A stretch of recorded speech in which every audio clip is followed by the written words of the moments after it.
listening to Best Served Cold, a Born Millennials podcast, the Australian true crime podcast where we drink wine and talk about crime. Formerly Egypt's 36th most popular true crime podcast, hosted by Tama J and Laura Elise. Sit down, relax, grab a drink, and enjoy this week's episode. Hello. Hello. It's that time of the week again. It's your favourite people. Yeah, it's your boy and your girl. It's your boy. It's your boy. Tama J.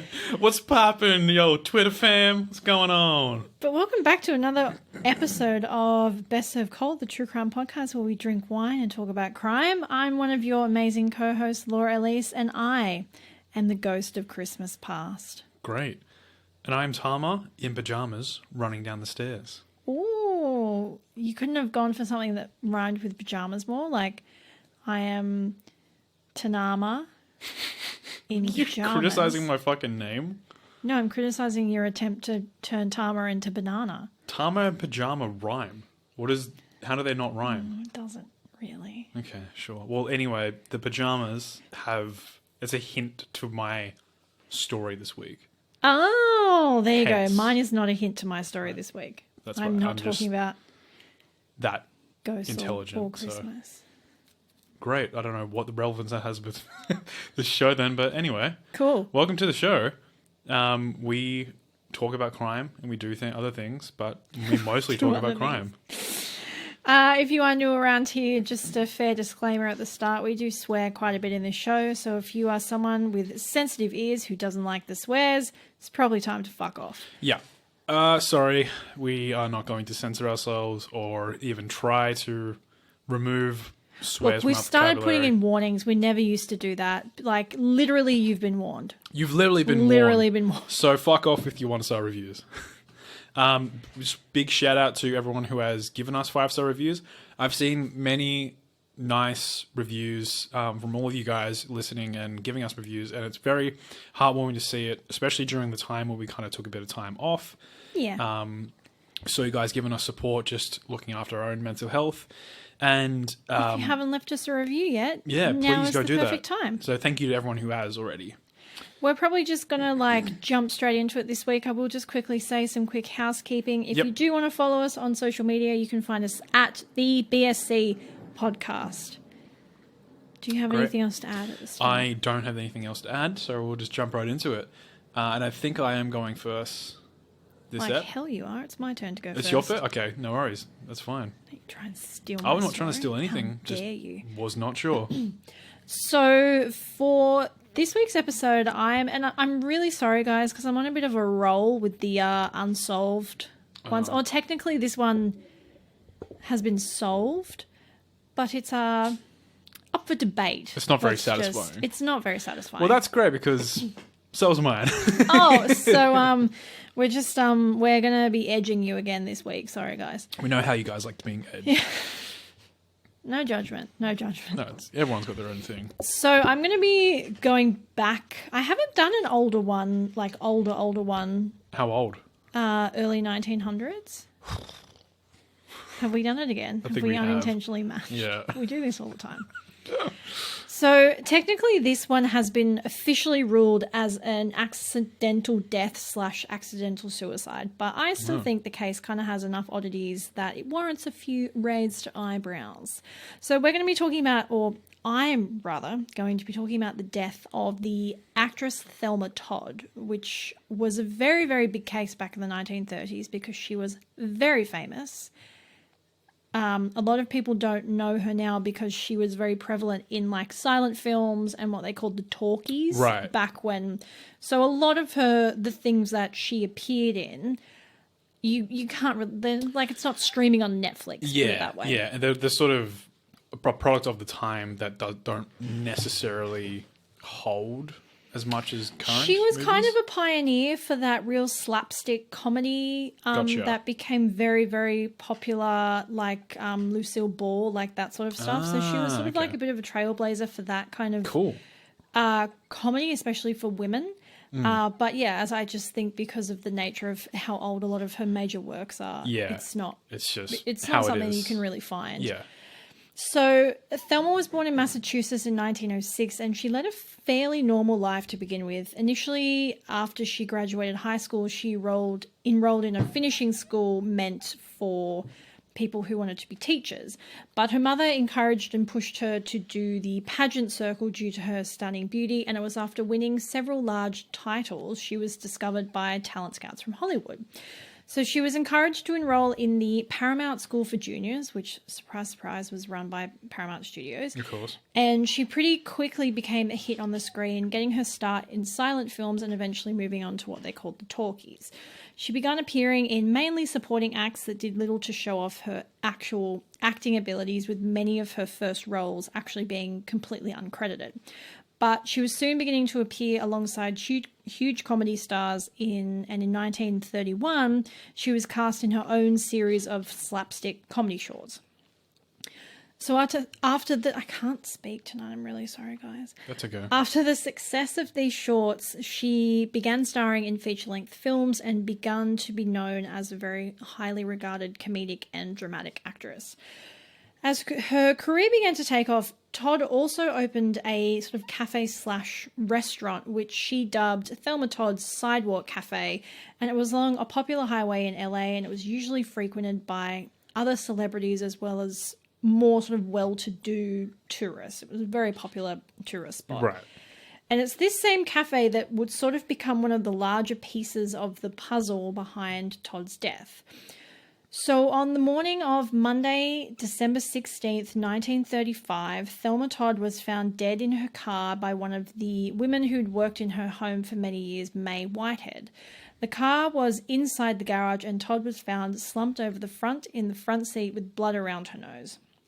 Her death is very quickly ruled as accidental by way of carbon monoxide poisoning from the fumes of the car that had filled up the garage. But obviously due to Todd's career and how well known she was, as well as some of the people who were sort of in her orbit, a lot of people weren't very happy with this kind of seemingly straightforward answer. She was a high-profile target. Yes. And to clarify, no one is questioning the actual carbon monoxide part. That is kind of proven fact with like blood tests and autopsy. She definitely died of carbon monoxide poisoning. What is under a pretty heated discussion is whether it was accidental, suicide, or homicide. Those are sort of the three main prevalent theories. Okay. So let's sort of get into why. So to understand a huge part of why people constantly kind of question the accidental death theory, you have to kind of understand the makeup of the area where Todd lived and where the cafe was, as well as where her friend, manager, lover, Roland West lived. So the whole setup is on the side of a relatively steep hill with kind of three segments to it. There's the road at the bottom of the hill where people would drive along the road and pull into the actual cafe. There's another little kind of like half road halfway up the hill, and then there's a top road at the top of the hill. So Thelma's cafe and her apartment are set very closely together at the bottom of the hill. So she doesn't live in the cafe, but it's kind of like an adjoined one big building. She has this beautiful home that's attached to her cafe. And then there's this really set of really steep stairs that some articles I read said there were like 60-something stairs, and then some articles I read said there were 200-something stairs. But going off the pictures, I'm going to go with the 200 and something because it looks like a really fucking big hill. Yeah. So you walk up these stairs all the way up to the top of the hill where you hit the other road, and then you walk about 1,000 feet to your right and you get to the home of Roland West. So he was Todd's business partner and occasional lover, as well as he was also prevalent in the Hollywood scene. But to make matters slightly more complicated, Roland West was married. Todd would often stay at his house and kept her car in his garage, which is where her body is found. Sneaky. So her apartment is right at the bottom of the hill. His apartment and the garage is right at the top of the hill. So it's a bit of a trek. Yeah.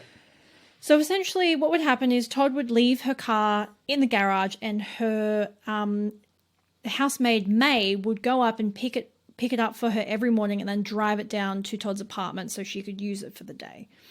So the evening before her death, Thelma Todd attends a party at the Trocadero, I could be pronouncing that wrong. It's a very fancy club in LA, hosted by a man called Stan Lupino.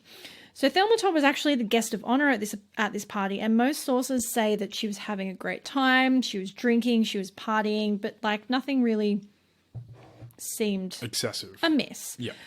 Some sources did say that she potentially had, or she definitely had an encounter with her ex-husband, but sources are kind of split on whether that encounter was just like, some people just said, oh, they said hello in passing, and then other people said they had a big fight and she was really unhappy. Right. So despite the fact that they weren't officially together, Roland West had a habit of kind of bossing her around, and despite not going to the party himself, had told her to be home by 2 a.m. So at the party, Todd finds her manager, Sid, and she tells him to call Roland at around 1:50 a.m. in the morning on the Sunday to let him know that she'd be home soon. But she doesn't end up wind up leaving the party until around 3:15.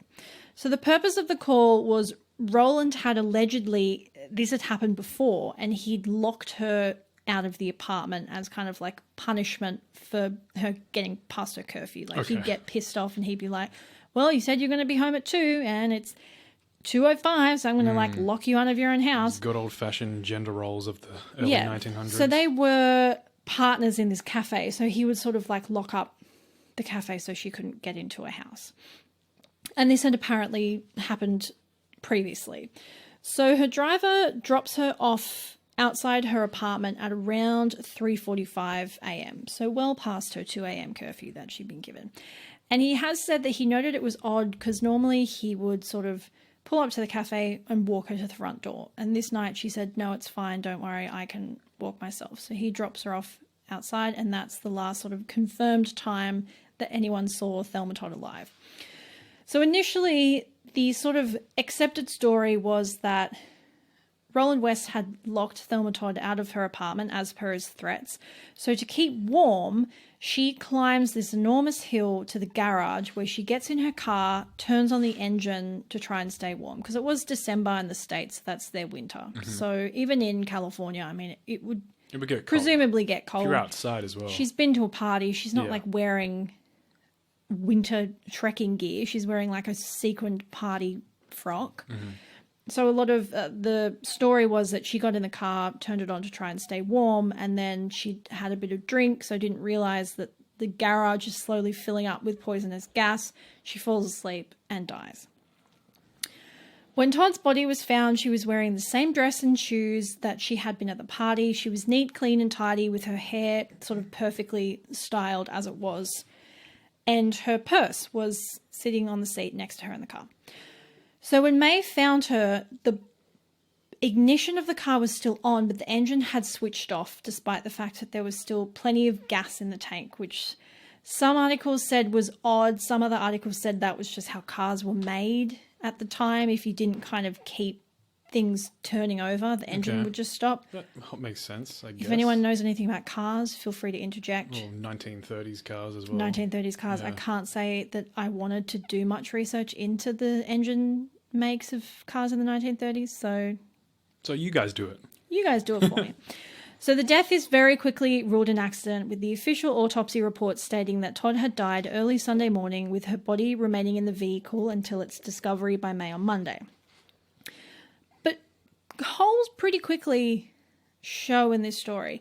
For starters, Todd's body, and again, this is a contested fact, is found with a broken nose and bruises around her neck, as well as cuts on her lip, despite the fact that there was no signs of violence at the scene. Okay, well then, yeah. That's going off witness reports, but none of that information kind of seems to be in the official autopsy report. So this is sus. So that's like a contested fact where people are like, oh, we saw her body and she had a broken nose and bruises around her neck, but the coroner was like, no, she didn't. So it's kind of like a weird contested thing. That's really weird. So the official autopsy says that Todd was found with lethal levels of carbon monoxide in her blood, as well as enough alcohol to have, quote, left her stupefied, despite the fact that most of the people at the party reported Todd had been drinking but had not been overly drunk. The story is further muddied by the fact that in the purse next to her was a set of keys to her apartment. meaning the story that she'd hiked up around 270 stairs to the garage in order to stay warm seemed a little odd when she had keys to her apartment the entire time. Yeah, even if she left the keys in the car or something like that, and she went to the car to get her keys. And put them in a purse or something. Yeah. Still she has the keys. Weird. Story is also further complicated when multiple people come forward saying that they were certain that they'd seen Todd on the Sunday day at the time when she was supposedly dead in her car. So one socialite had said she'd spoken to Todd that day, the Sunday, so she leaves the party early Sunday morning, like 2 a.m. in the morning. People are saying they saw her Sunday, like daytime Sunday. So one socialite had said that she specifically remembers speaking to Todd because there was another party that evening that she'd confirmed her invitation to. Roland West's wife also stated that she'd seen Thelma in a car with another man Sunday evening, and multiple other sources also stated that they'd seen her around town during the day. On another odd note, the autopsy report showed that shortly before her death, Todd had consumed peas and carrots, both of which were found in her stomach, but after checking the menu at the party, there had been neither of the vegetables anywhere on the menu. Okay. Another fact that many point to ruling out that an accident or a suicide weren't really possible was the fact that Thelma Todd was a huge car fan. She was a wealthy actress and she loved cars, and she wasn't an idiot when it came to cars. Coupled with the fact that at the time of her death, there was actually a huge push in the media to outline the dangers of carbon monoxide poisoning, as it was a very common thing at the time. People wouldn't realise and would leave their cars running and die of carbon monoxide. So it was all over the media. Don't leave your car running in an enclosed space, you will die. So a lot of people point out the fact that even if she had been drunk, it's highly unlikely that she would have been stupid enough to leave a car running in an enclosed space with the knowledge that she had. Yeah, because even when you're drunk and you like simple things like that, if it's second nature to you, if cars are like your hobby, you have to be pretty drunk to also not realize that the keys to your apartment are in your purse. Yeah, that's like, it's like I said, second nature. Yeah. How do you forget that? The other fact that a lot of people like to point to, because as is kind of common in those times, like there wasn't a lot of police procedure, so there are actually really readily available photos of her dead in the car on the internet. Great. A lot of people, it's not like gruesome, she just looks like she's asleep. Right. But a lot of people want to point out how impeccably put together she is when her body's found. So many had noted that the night she allegedly died was incredibly windy and the ground was uneven and unpaved from the cafe up the stairs to the garage, and yet Todd had perfect hair and barely a speck of dirt on her shoes or dress. Another police officer even went as far as to recreate the walk that she would have had to do in similar shoes to show just how scuffed and dirty the shoes would have been had Todd actually walked up the 200 and something stairs. That's a very good point. Roland West himself had said that he thought it was odd that Todd didn't try and signal him as she'd done in the past, with someone reporting that when this had occurred previously, she'd actually just thrown a brick through one of his windows to get his attention, to be like, "Dick, let me in." That's one way to do it. So he was quoted as saying that he thought it was odd that she had just gone to the garage and decided to sleep in the car and hadn't tried to really get his attention.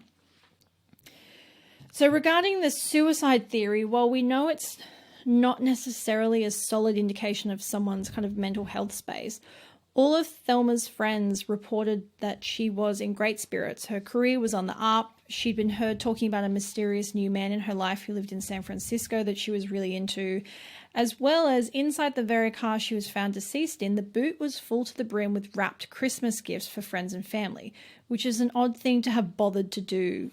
Yeah. If you're not planning to be around for Christmas. Because there is the idea of like, well, was it spontaneous? Maybe. Yeah, that is an interesting factor. Now, Roland West himself is a rather interesting character. So obviously his relationship with Thelma is odd given that he is at the time married, but, you know, it's kind of, well, it's not really uncommon in Hollywood either from what you hear. But he's obviously got a very close relationship with Thelma.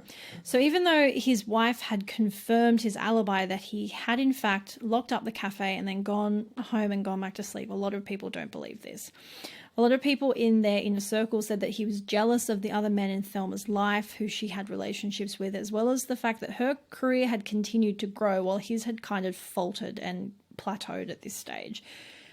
In fact, Hal Roach, who had worked closely with Thelma throughout her career and managed her work, did an interview around 50 years after her death where he has explicitly stated that Roland West was involved, and he was told such by LAPD.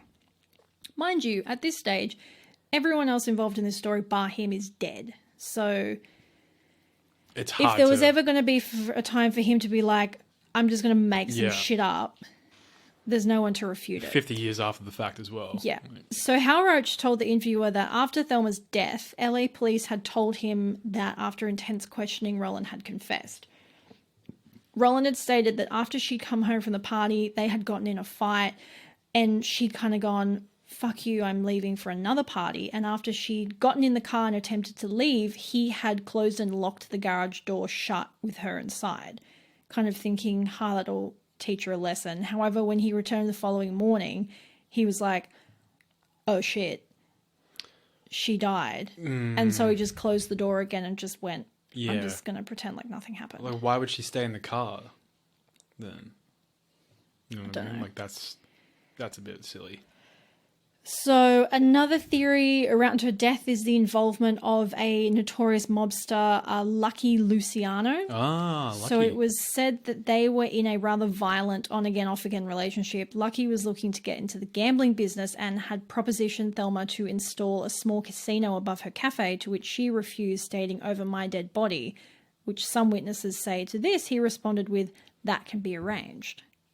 But a lot of people have pointed out that whilst he was a kind of violent mobster, he also had a known reputation of not wanting to murder high-profile people. In fact, there's a reported case where someone had come and asked, his crew to put a hit on a member of the DA, and he was like, we don't do that because they'll know it's us and we'll get in trouble.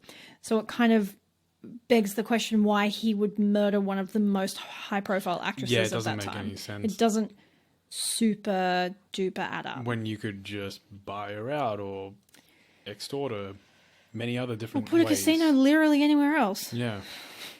There's absolutely no reason to do that.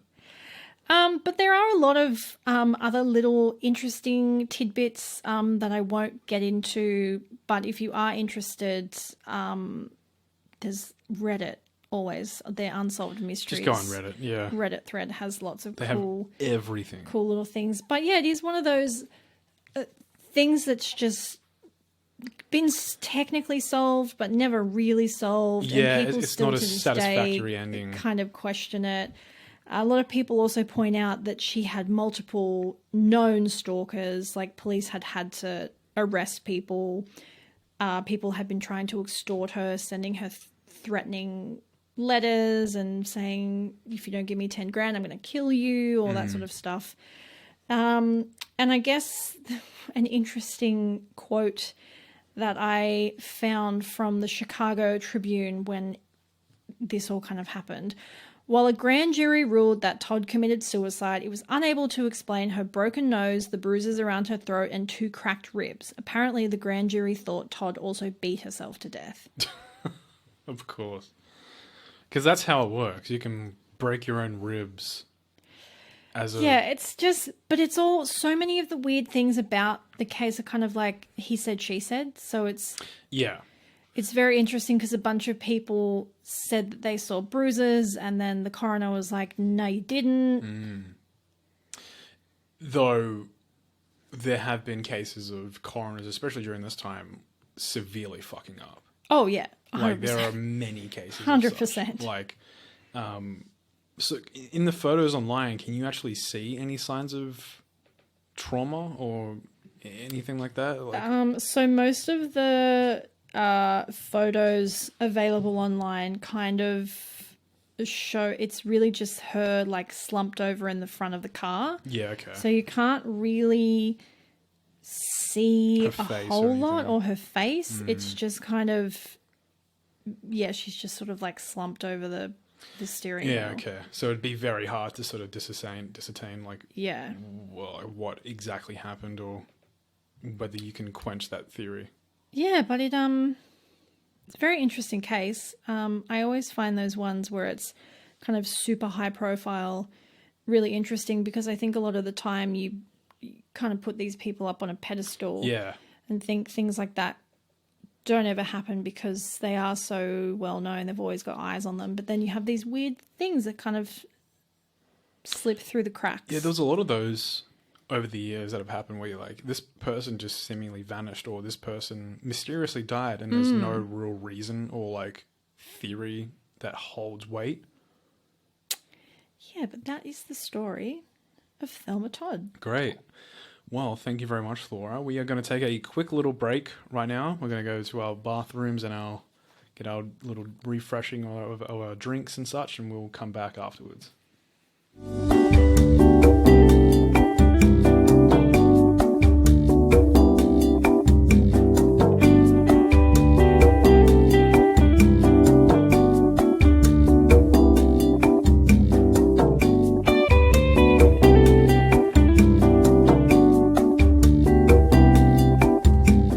Welcome back. We hope you enjoyed your 15-second break from hearing our beautiful voices. Thank you, Laura, for your case. It was very intriguing and dissatisfying. And I'm afraid I'm going to have to dissatisfy you guys even further. So my case this week is all about this mystery in Australia. Again, we're going back to our home country. About the mystery of Pyjama Girl. Oh. It's a very fascinating story, and it has a conclusion that is debated and also just so bizarre. So with this case of the Pyjama Girl, we actually start the story with a woman named Linda Agostini. She was born Florence Linda Platt in Forest Hill, a suburb of southeast London, on the 12th of September 1905. Eventually, she moved to New Zealand in 1926 when she was 19 years old, and a year later she moved to Sydney, Australia. Supposedly, her initial move came as a result of a relationship ending poorly, and subsequent things that she did throughout her life seemed to result from such. Okay. So she seemingly had relationships that tended to end poorly. While she was living in Sydney, she worked in a cinema and was living in a boarding house in King's Cross, which, fun fact for you guys listening, we live in the city of Sydney. That's not too far from us, just little tidbit. Apparently she was fond of jazz parties and would often drink heavily, which plays into much later into the story. Eventually, Linda met and married a man named Antonio Agostini. Agostini was born on the 20th of May, 1903 in Artevole, Treviso, Italy. He moved to Australia in 1927 and worked as a waiter in a restaurant called Romano's. Antonio and Linda were married in a Sydney registry office during 1930. Unfortunately, soon after their marriage, their relationship would soon turn sour. So, according to people that knew them, friends and family, the couple were a very attractive and popular, friendly couple. However, behind closed doors, it was a bit of a different story. Linda would sometimes leave him for long periods of time, and more often than not would return back drunk. Her behavior and excessive drinking resulted in Antonio being shamed by his Italian community, and this led to even more friction growing between the two. So in 1933, the couple moved to Carlton, Melbourne, where Antonio, worked on the newspaper Il Giornale Italiano, and Linda took up a job at Ferrari's hairdressing salon in the Manchester Unity building. Now, this is where we get to the Pyjama Girl mystery. A year after their move to Melbourne, the mysterious case of the Pyjama Girl was circulating everywhere. The unidentified remains of a woman were found in Splinters Creek on Howlong Road near Albury, which sits in the middle of Victoria and New South Wales. It's right over the border of Victoria into New South Wales. So the body had been severely burnt, and a hessian bag was slightly concealing her. Her head was wrapped in a towel, and later, X-rays would find that she had actually been beaten, and they found a bullet lodged into her neck. Ooh. When she was found, she was wearing a yellow silk pajama set with a Chinese dragon design. She was found by a local man named Tom Griffin, who found her body dumped in a culvert running underneath the road with a strong lingering smell of kerosene. Her body would have been completely hidden to anyone driving by. This is like on just a general road. The only way that Griffith was able to actually spot her was he was leading a prize bull that he owned alongside the road. So he was on actually walking next to the road. He could actually see it in the culvert. Police determined an age and the general description of the woman. However, they couldn't get any further into finding out her identity. Thus, she was dubbed the titular Pyjama Girl. And this mystery lasted for quite a while. Her body was preserved and sent to the Sydney University Medical School for the purposes of trying to figure out her identity. While they were trying to do so, they didn't want her to decay any further, so she was kept preserved. Now, what relevance does this have to do with Linda Agostini? Well, let me explain to you. No, Tama, tell me. About a week before the Pyjama Girl's body was discovered, Linda's friends and family reported Linda missing in August 1934. Antonio, when questioned, said that Linda had left him and left the relationship. It was proposed that the body of the Pyjama Girl could potentially correlate to Linda's disappearance. As coroners were unable to distinguish an identity, there were attempts made to try and match Linda to the body that was found. Mm-hmm. However, due to dental records, they found no link between her and the Pyjama Girl, the corpse that was found. That was until 10 years later, in 1944. It turns out there were some pretty severe errors within the dental record, proving them to be completely inaccurate. As Linda was still missing in 1944, new records were made, and they were finally able to identify that the Pyjama Girl was Linda Agostini. Now, Antonio had only recently returned back to Sydney during this time. This is a very weird sort of tangent that I'm going to go on to, but during the 10 years between the Pyjama Girl's discovery and the link to Linda, Antonio had moved from Perth in 1936 and in January 1938 moved back to Sydney. From 1940 to 1944, he'd spent a lot of his time in internment camps run at Orange, Hay and Loveday, and he was eventually released in February 1944 and returned to Romano's as a waiter. A quick little side deep dive I did into internment camps because I wasn't too familiar. And this all comes from the NAA, the National Archives of Australia. During World War I and World War II, Australia held both prisoners of war and internees. Prisoners of war were generally captured members of any enemy military forces or those who had surrendered, and internees were mostly immigrants from countries that Australia was at war with.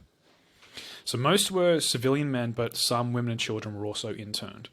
Internees were held in camps all around Australia and were often in remote locations. People were interned based solely on their nationality, even if they'd done nothing wrong or had no connection with the country's military. So Antonio was one of these men. Mm-hmm. He, being from Italy and being sympathetic towards Italy's cause, was taken into an internment camp. So with the outbreak of World War II happening, there were concerns in Australia about the German fifth columnists. By 1941 and 1942, many Australians of the government feared that a Japanese invasion was coming. As the war continued, many Japanese people were interned. Germans and Italians were also interned because of their nationality, and particularly those who were living in Northern Australia. Around 20% of all Italians living in Australia at the time were interned. Jesus. 20%. One of those was Antonio, as I said. At the peak of the war, Australia held more than 12,000 people in internment camps.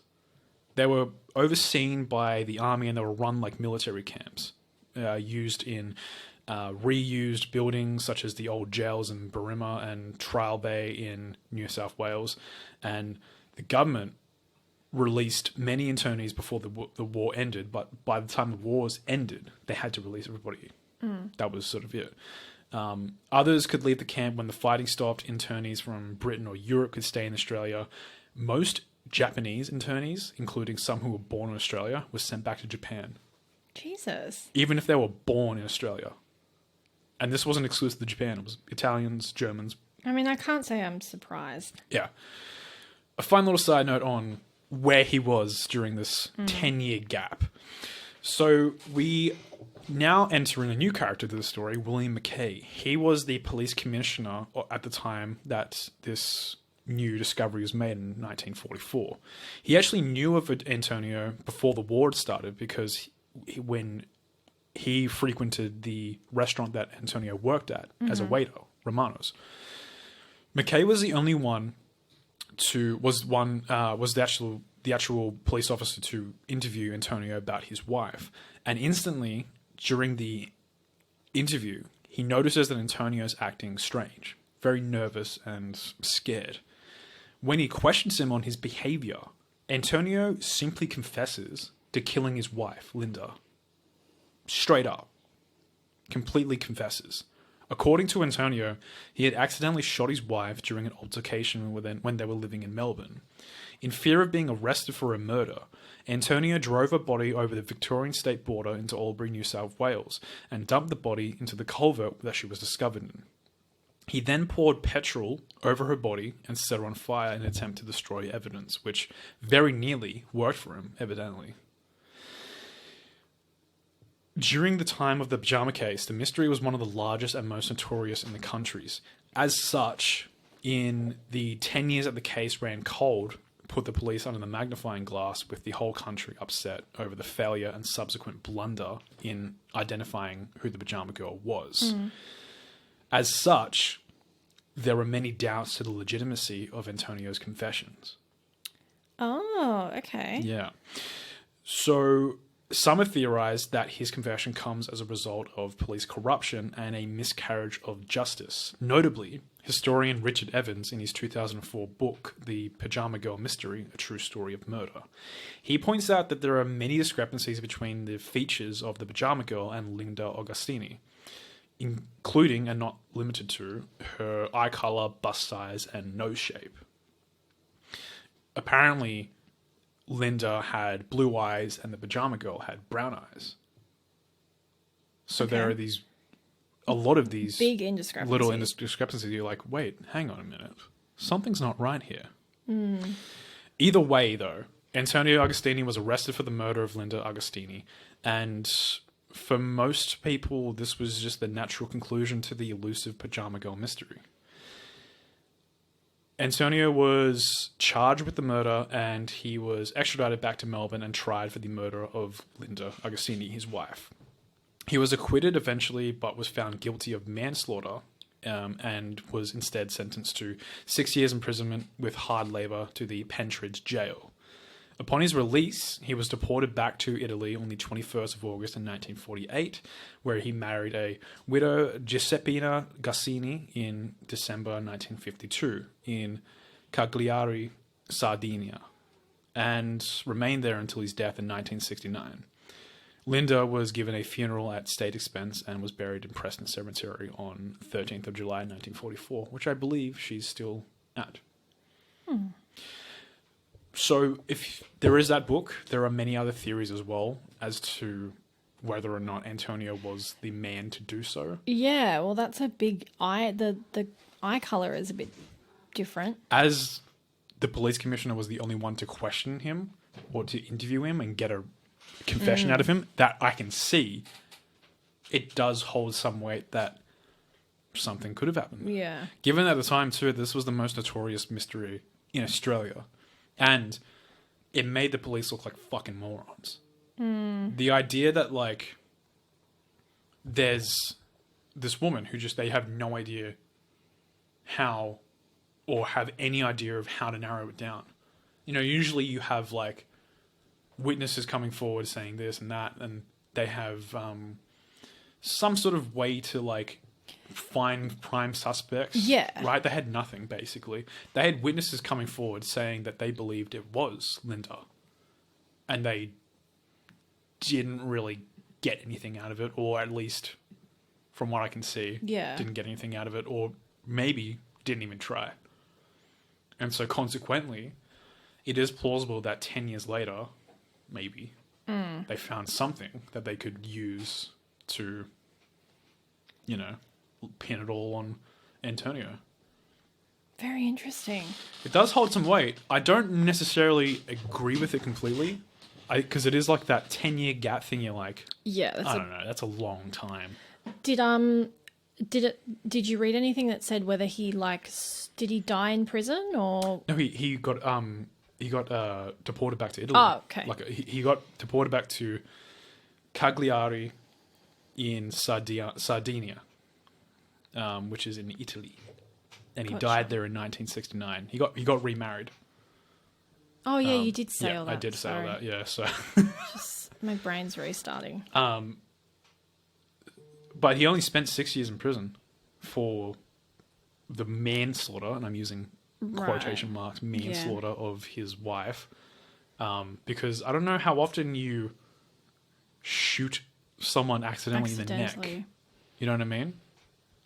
Well, I'm sure Oscar Pistorius would have some things to say about that. Oscar Pistorius is looking at this case going, I fucking knew it. See, can happen. Yeah, can happen. See? Except this time, I guess she wasn't behind a closed door with that protecting her. Anyway, that's a case for another day, I guess. We should do that potentially. Case. Yeah, that's a very interesting one. This one was very interesting because it was a cold case for 10 years. And then just to get randomly kind of solved out of the blue. Yeah, seemingly it took someone looking at dental records and saying, hang on. Something about this. Yeah, this isn't right. It's really stacking up for me. Yeah. I couldn't find much about the eye color thing. Yeah. You know, being a case from the 1930s and then resolved in the 40s, it's hard to find much on it. Yeah. What I could find was all that, no, it's good. That historian had written about his... Very good case, Tama. It would be an interesting book to check out. I might have to check it out now because I've done this case, and I would recommend you guys checking it out as well. We love to read. Yeah, we do love to read. However, there is potential that what he's saying is complete bullshit. Because there are many books out there that are like on cases that you're like, this isn't true. Yeah. How did you get this approved? Yeah, you just lied. Yeah. Some publisher was like, yeah, we'll take your money. What? Yeah. I beg your pardon? What? Anyway, thank you guys for joining us for the episode. We have now concluded our cases. The formal part of the show. We sort of fluff on for a little bit, and we may do so for a couple more minutes. So if you don't like that, you're just here for the cases. Thank you guys for joining. We'll check catch you out next week.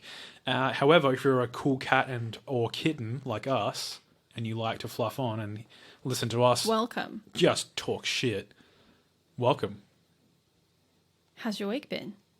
It's been okay. I haven't been sleeping very well. Yeah, I know. It's been fun. It's been a journey. I feel very like I don't know what day it is because I had 5 days off in a row, which always really just that'll do it too. Discombobulates me. Now I'm like, wait, it's Tuesday. Like what? It's Tuesday. Like coming back from a holiday. Yeah, and you're like, which seems foreign at this point, to be honest. Yeah, what's a holiday? Yeah. Although maybe soon. Fingers crossed. Maybe it's looking pretty soon. Good. Also, to everyone listening, which is, I don't know why I just said that because it's literally, if they're listening, then of course they're listening. I don't know. I'm losing my mind. You are. You really are. We keep an eye out because there may be some exciting things happening in the next few weeks. Yeah. We got some stuff cooking up. We're working on a few things. So we just have to work out the logistics of everything. Yeah. So check out our socials for updates. I'm sure we'll have something soon to show you guys. It's very exciting. We're looking at it's like the next step for our show.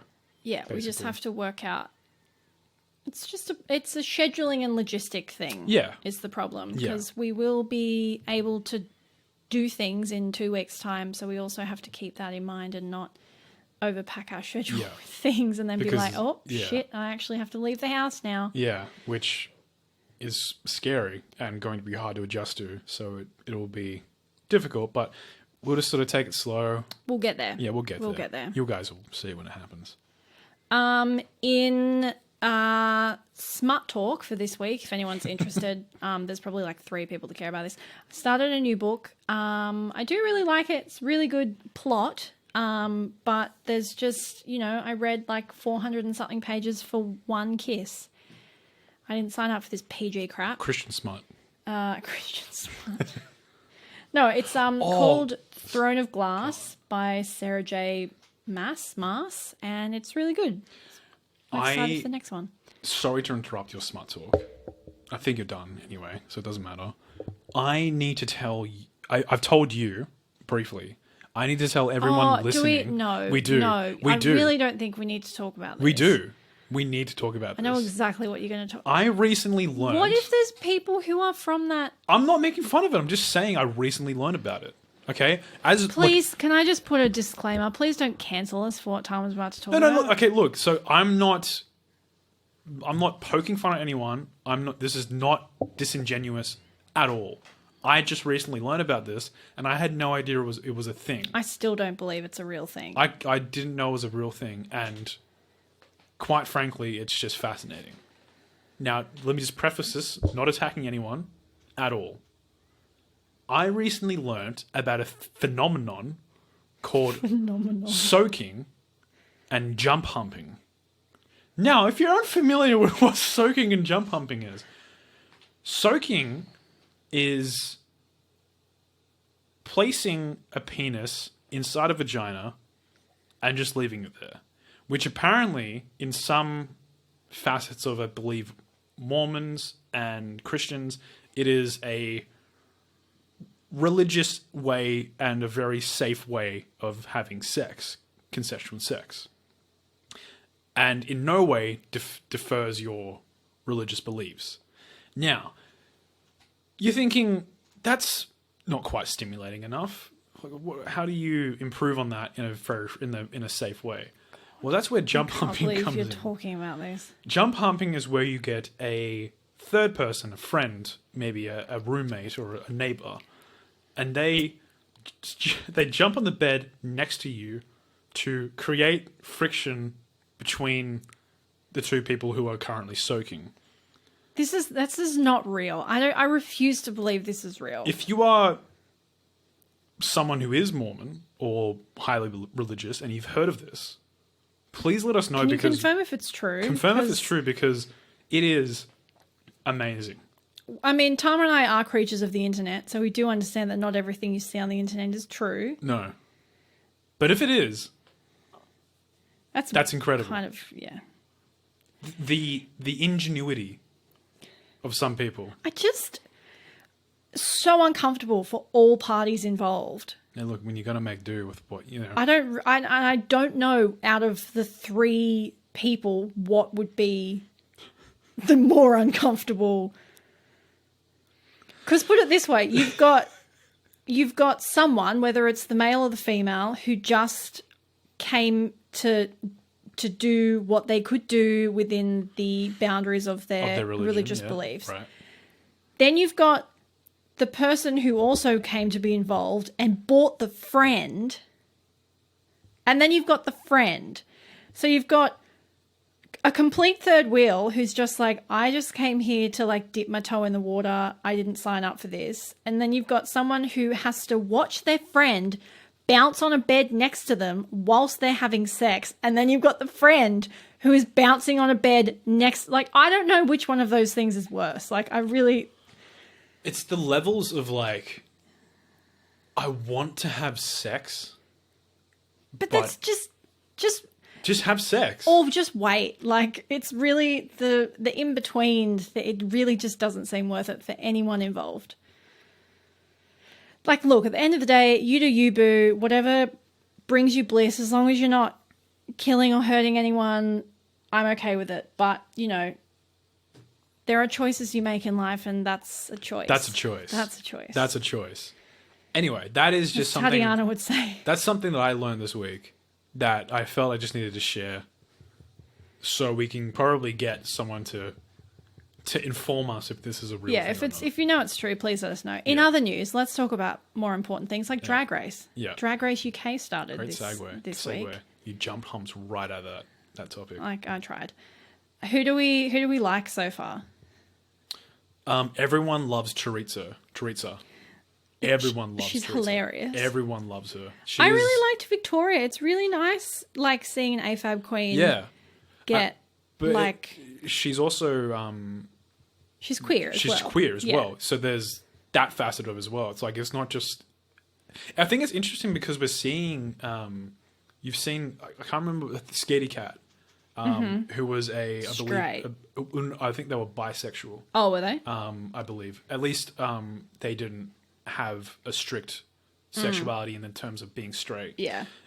They did have a girlfriend, but I don't think they're exclusively straight. It is interesting because, like, obviously Drag Race as a show is now very much a mainstream thing. But I guess the environment within the actual filming of Drag Race is obviously a very safe space for people from the queer community. So it is interesting, like, thinking about, is it maybe not the place for queens who are not from the queer community? Does being a queen, like, does doing drag automatically include you in the queer community? Well, it's a really interesting conversation. I kind of liken it to taking the rap movement of the 80s into the 90s and the early 2000s, where you saw white people and people who weren't African Americans dabbling into rap and becoming rap stars. Yeah. And it was a sort of controversial issue. It was the same thing with jazz, with blues, with,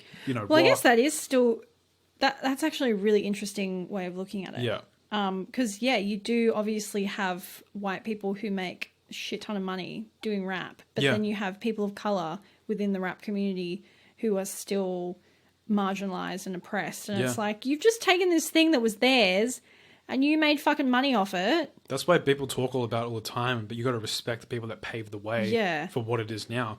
That's why when you talk about blues, when you talk about R&B, rhythm and blues, when you talk about rock and roll, this all started because African Americans created genres. They created fucking jazz. They created literal things and facets that we use today came from the backbones of these people that now, it's an ethical question of white people are now utilizing that to get extremely famous and make money.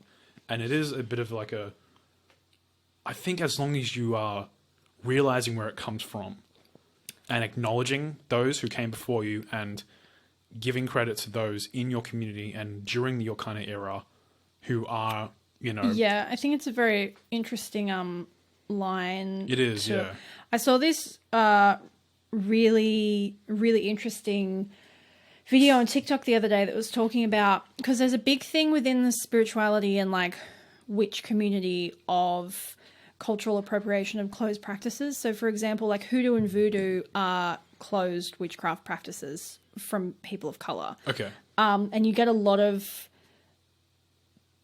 white practitioners who want to take practices from these closed cultures, and you're like, you can't do that. You can't just pick and choose. And the woman's name is Lady Speech Sankofa.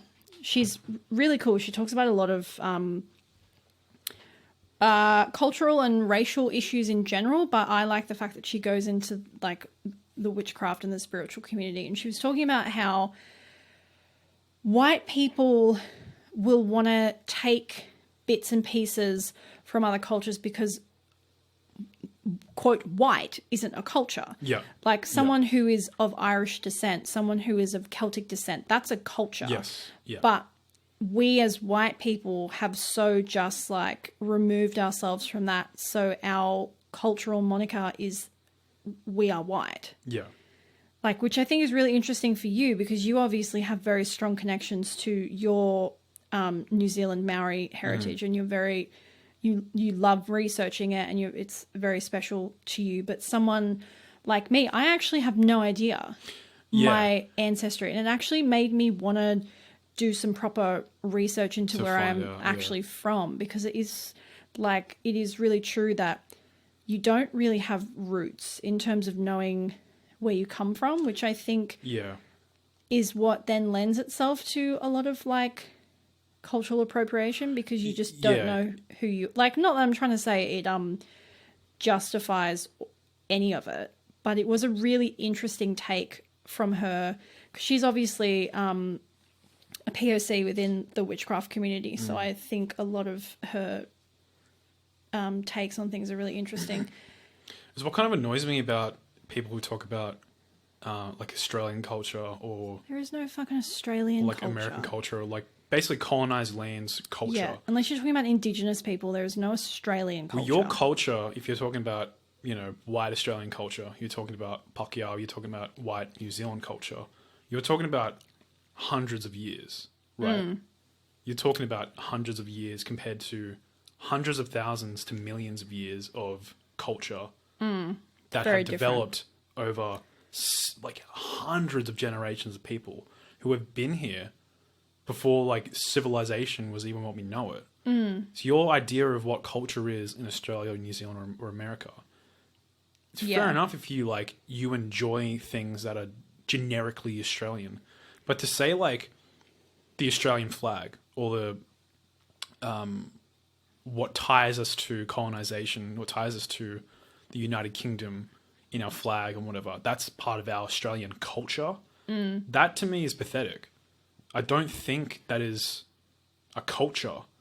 That's something that we're born knowing, that has been around for a couple hundred years. Yeah. What Australian culture is to me is the Indigenous Australians that came before us in this land. Yeah. Who have hundreds of different languages, who have hundreds of thousands of different cultural facets that are just so interesting and could be utilized more that aren't. Yeah, it's really sad that none of it's really taught, aside from like they do like an obligatory few sessions in primary school where they're like, this is what the dream time is, and you're like, cool, but there's so much more than that. Like, let's talk about colonization. Let's not talk about Captain Cook as like. But even just like talking about how in Indigenous Australians they have such a interesting acceptance of the LGBT community.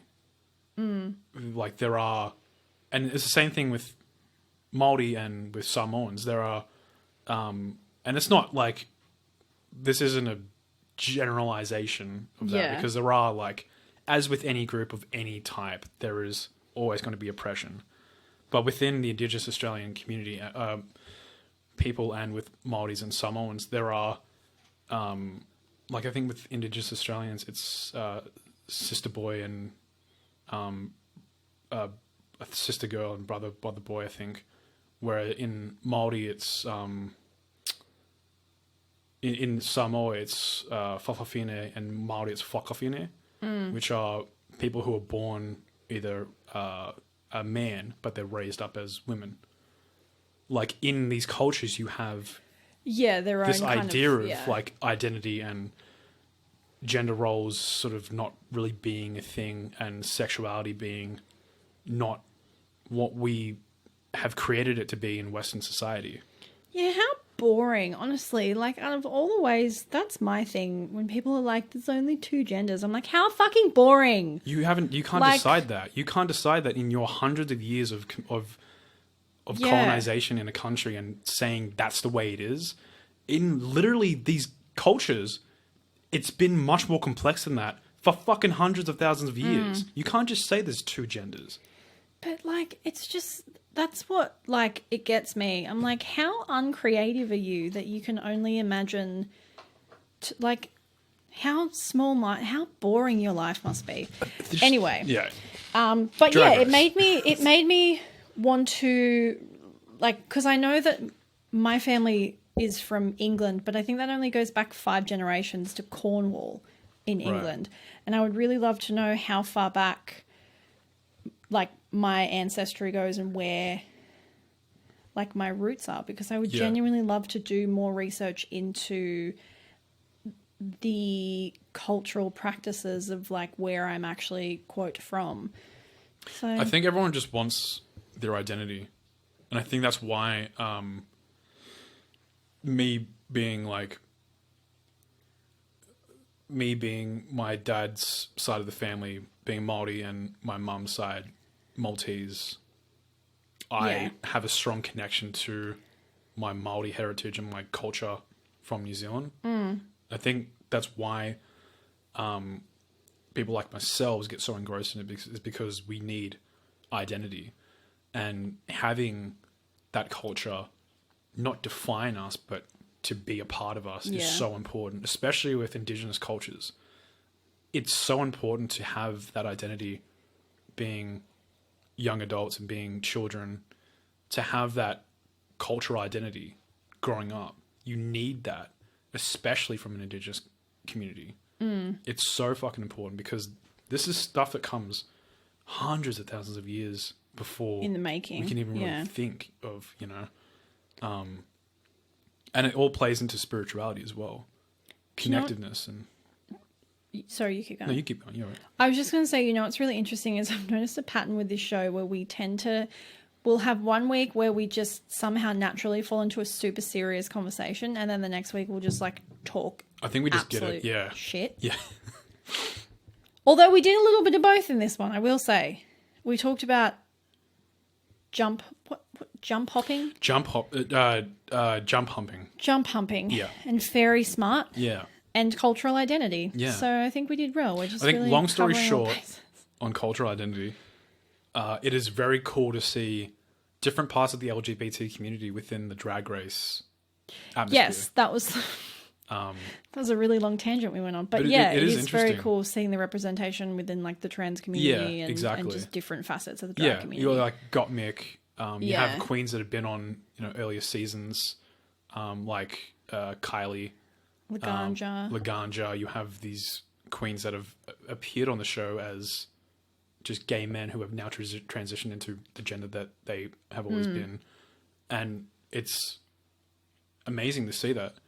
And it's such an interesting thing, because Drag Race, and especially drag itself, you look at it and you think that it's potentially very secluded to just the gay community.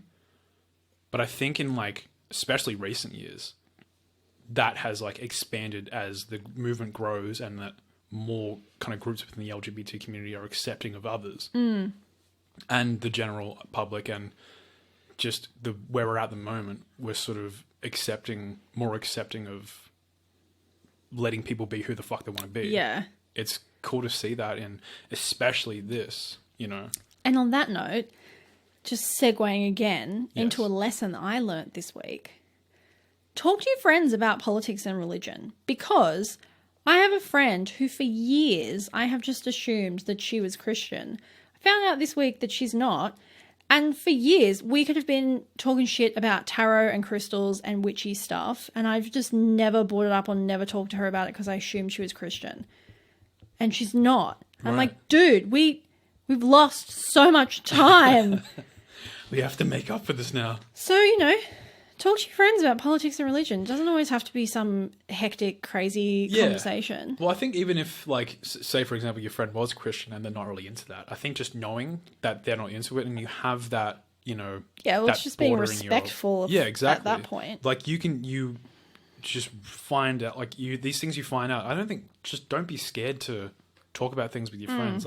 If there is that, that bridging gap, that border that separates you from your friends, that's okay, but just figure it out and find a place where you're comfortable with it. Ask the questions. Yeah. Because you might find out something you didn't know, like I did this week. Yeah. And it might forge a whole new path of conversation that you never realised was there. Because I think for the most part, even if you and your friends or another individual have differing thoughts and opinions on things, I think if you can find some way to educate each other and to find a common ground and to at least say your piece, that's worth. And I do think that's something that I do struggle with. I get quite hot-headed.